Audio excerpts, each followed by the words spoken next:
We're going to take you through the dynamic warm-up, what the exercises are, how we want them performed, the language we're going to use, and what it should look like. The first part of our dynamic warm-up is upper body. So we're going to start with shoulder circles, then we're going to go into shoulder crosses, push-ups, and then shoulder taps. All right, Coach Bigelow is going to start doing shoulder circles, small forward. Okay, we'll probably do this for about 30 seconds. Just trying to get those muscles good and warm. All right, then he can go big for about 30 seconds, as big as he can. Okay, and then we're gonna go backwards, small. Once again, each of these will be for about 30 seconds, and then backwards, big. Okay, shoulder crosses, he's gonna reach across his body, switching arms, which one's underneath.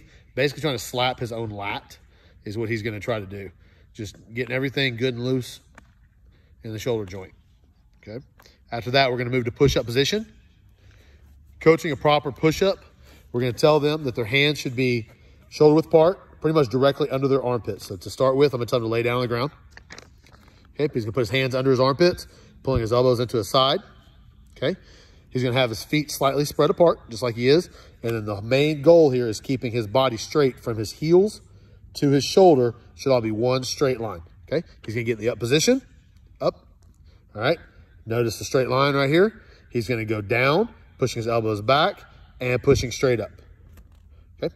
If you notice his hands are still directly under his armpits, they do not come out in front of his head, okay? Like lean your body back for me real quick, Bigelow.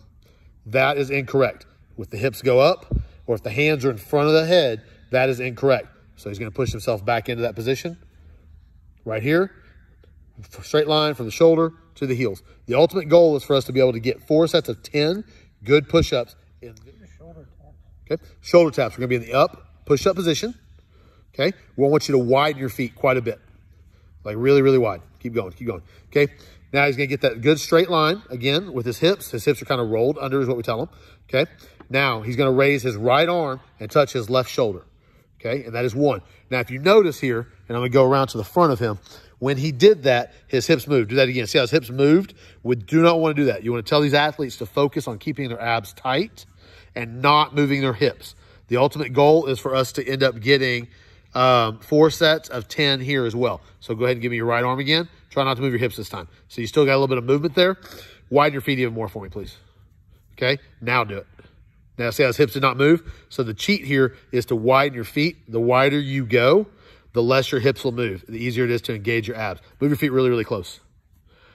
The better the athletes get at it, the closer you want them to get their feet. See how he can't possibly do it without moving? He's kind of weak in his abs. So, all right, so we're gonna move into the running part of the dynamic warm-up. We begin with high knees. Before we begin with high knees, we need to talk about, go ahead and face forward for me, please, okay? We need to talk about what we do with the arms. Something our athletes, and most athletes, particularly younger ones, are pretty bad with is not moving their arms in the full range of motion. We want his arm to come hip to lip. So go ahead and pull your hand back a little bit more for me. A little bit more further back. I want him to over-exaggerate. Hip, come up to lip. Hip to lip, just like that, okay? Hip to lip. That's what we should see. So when he goes, go ahead and put your other arm in with it, please. Okay? Go ahead and go. I should see that other hand come behind his other hip.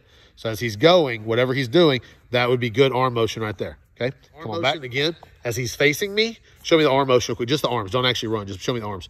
Okay, they should move in a forward plane. They should not be side to side or coming across the body.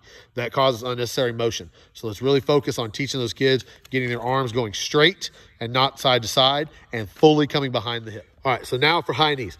We want to make sure that his knee gets above his hip line, and we want to bring up the toe when we do so. Knee up, toe up. Knee up, toe up. Go ahead and go for me, coach. While really pumping those arms hip to lip. So knee up, toe up. Knee up, toe up. Knee up, toe up. All right, here is high knee butt kick. So high knee butt kick is kind of the same thing. And a lot of people do butt kick where their legs stay straight down and they kick their butt like that. We want to actually do a high knee and cycle our foot through, cycle that heel up so it comes up and down, mimicking the running form, just like that. Okay, so go back for me, and let's try to go high knee butt kicks. So you're really trying to get the high knee, toe up, and then cycle it through. There it is. That's what we're looking for right there. We're going to try to keep the down leg straight, That's the stretch that we're trying to get, is the hamstring of the down leg. So we're going to take a step forward. Once we take the step forward, we're going to lean forward, raising our left leg up, trying to go till we feel the stretch in the right hamstring, one step, and continue doing that. That's all that we're doing. We're going to do that for 20 yards. There you go, good. Really focusing on the high knee, knee up, toe up, then bringing the foot down as fast as possible. Really want them to focus on the downward motion of the A-skip, really trying to apply the pressure on the ground with their toe. All right, and go.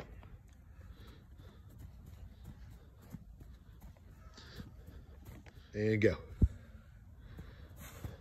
Bringing the foot down fast, bringing the foot down fast. Not worried about covering ground right here, but that knee is up, the toe is up. Now we have B-skip. B-skip will be the exact same as A-skip. We'll have the knee up, the toe up, but the next thing is we want to work on extension of the foot. So we want to actually try to kick a door down, is what we say. Or if I was in front of him, I would want to see the sole of his shoe. Go ahead and like just raise your knee up and your toe up, okay? Right there. Now when he extends, I want to be able to see the sole of his shoe. If I can't see the sole of his shoe, like put your knee up and your toe straight out at me. If he's doing this, then he's not going to get full cycling with the foot. So I want to have the knee up, the toe up, and show me the sole of the shoe so that I can then paw through the ground, okay? And it'll be the same skipping motion with pumping the arms hip to lip. Go. Show me the sole. There it is. We want to kick those doors down. Don't want to do the same motion as the A-skip. We want knee up, toe up. We want to extend that foot out. We want to mimic kicking down a door. Okay, so the sole will be up. We want to make sure that the sole of our shoe is up. If our toe is pointed out, okay, just like that. Like you just do that again for me, coach.